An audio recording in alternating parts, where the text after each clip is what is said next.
Hello everyone, welcome to back my channel. I hope everyone is having a wonderful day. Before starting the video, please go ahead and hit the subscribe button and give this video a thumbs up. Audra runs into Victor in the train car and says she's looking for Chance for an update on Damien's death. He stops her from running off and asks about her progress with Kyle Abbott. Victor invites Audra to sit. She says she and Kyle sold Kane on the perfume battle idea. But now that Damien's been murdered, there are other things on his mind. Victor reminds her she was supposed to seduce Kyle Abbott. She says there is conflict, but underneath there are sparks. She warns that Kyle thinks he has the upper hand right now, but Victor should trust her that everything is going according to her plan. Victor reminds Audra she has a golden opportunity.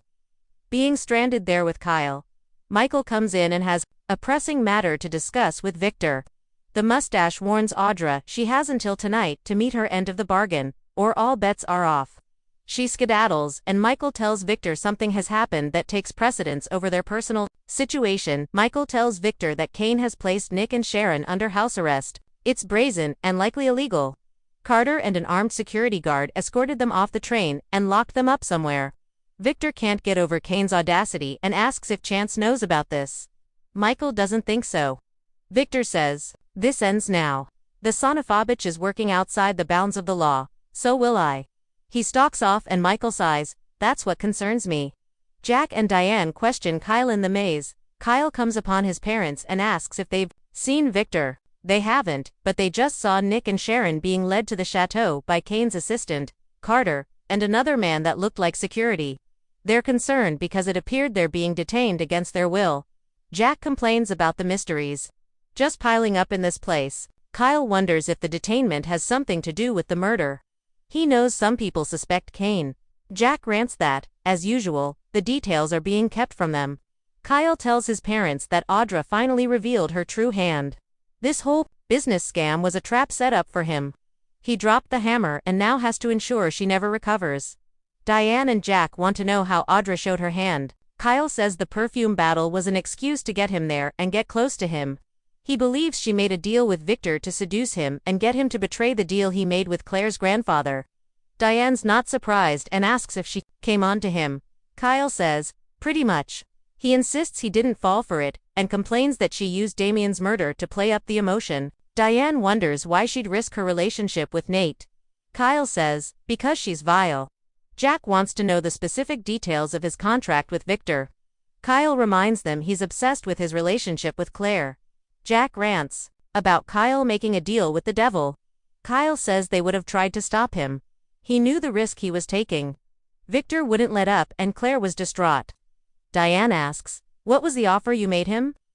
Kyle tells her he told Victor if he ever hurt or betrayed Claire, he'd pay him $5 million and leave Genoa City. Diane and Jack are dismayed. Kyle says he loves Claire and would never hurt her.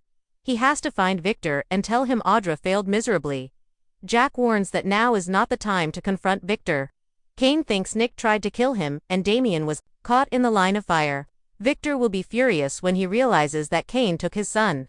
Steer clear of Victor for now. Kane confronted Nikki finds Kane in the dining area of the maze and lays into him for detaining her son and Sharon.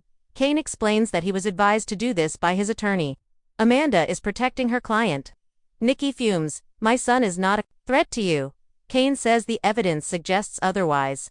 Nikki asks if Chance signed off on this. He doesn't have the authority to detain people against their will. Kane insists he just wants to get to the bottom of this. Nothing will happen to Nick and Sharon, who are safe in a place where Nick can't harm him.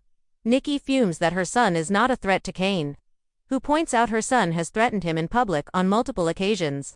She argues he's just frustrated like the rest of them. He argues that the murder weapon was found in Nick's bathroom.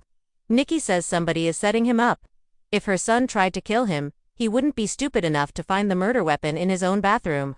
She warns that he can come for her company, but when he goes after her children, he'd better be prepared to deal with her. Kane says he'll release Nick and Sharon when Chance can prove someone else is culpable. They argue over whether or not Nick was set up. Nikki thinks Kane might be framing him. Kane says Nick despises him. Nikki argues that doesn't mean he tried to kill him. She warns her patience is wearing very thin.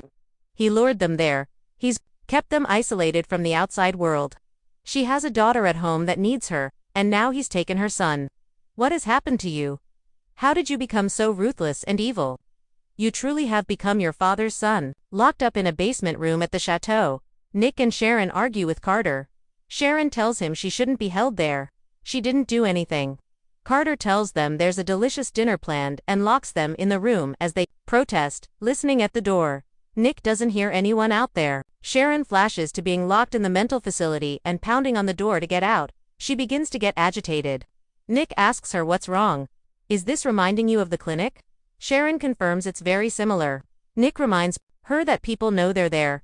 Jack and Diane saw them being led away. Chance would never sign off on this, and when Victor finds out, he'll lose his mind. They agree to stay focused, and Nick tells her this is temporary. Kane can't keep them there for very long, as they search around for something to help them get out. Sharon tries to make jokes. If she doesn't laugh, she cry. Nick feels terrible about bringing her there.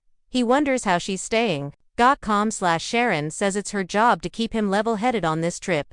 Deep down, she's not so calm. Nick complains that this is the last thing she needs. He pounds on the door and hollers. Sharon muses that being locked up is better when you're with someone. Even Phyllis. She doesn't regret speaking up to Carter after all the times Nick has come to her rescue. Lauren fumes in the train car. Lauren finds Michael deep in thought. She asks what happened with Victor. Michael says the interaction was tense. Lauren snarks about Victor treating Michael terribly. He made the right decision, quitting. Michael supposes so. She asks if Victor was appreciative of him tracking him down to update him as a friend.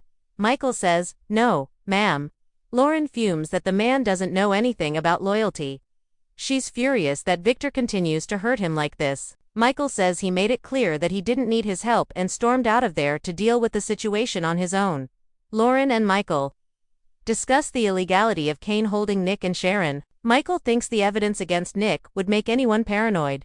Lauren snarks, even if it's planted. They wonder about him going after the Newmans. They wonder why Kane wanted Michael there. The lawyer guesses he'll want legal advice. He wanted Chance there because he thought someone would make an attempt on his life. He has to wonder if the house arrest is a tactic with some other goal in mind. Michael tells his wife that Nick's detention could really be about Kane being worried for his life. It's not likely though. Damien's murder likely has to do with Lily. Kane wants Chancellor and locking Nick up as a bargaining chip. Lauren can't understand Kane wanting Chancellor so badly when he already has an empire. Michael thinks it's because Kane was very close with Jill. Before Colin died, he supposedly reconciled with his daughter. Colin could have learned things, secrets, about Chancellor from Jill and passed it on before he died. Lauren asks why no one else would know about it. Michael says it may have fallen under the radar.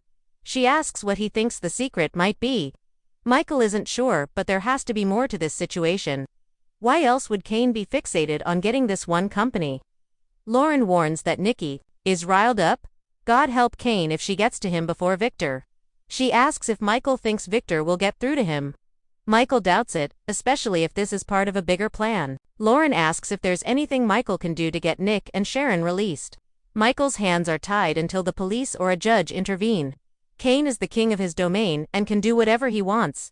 Victor finds Kane in the maze. Kane tells Nikki to leave his father out of it. Nikki grits, "When you come for my family, everything is fair game." Kane's not playing a game. She argues that they're playing a life-size board game. Kane insists he's not a monster. He feels terrible about Damien's death and didn't plan for any of this to happen. Nikki rants that he only values what he can get out of other people. She asks what he wants in exchange for her son's freedom. "What's your price?" Victor appears and bellows at Kane that his game is over. He'll release his son and Sharon immediately. Kane asks, "Or what?" Victor warns, "You don't want to find out." Victor walks up close to Kane and informs him he made a grave mistake going after his family. Kane begins to speak and Victor bellows, "My son did not commit that murder and you damn well know it. He's using him and his lady friend, Sharon, as a bargaining chip to come after Chancellor. Look me in the eye and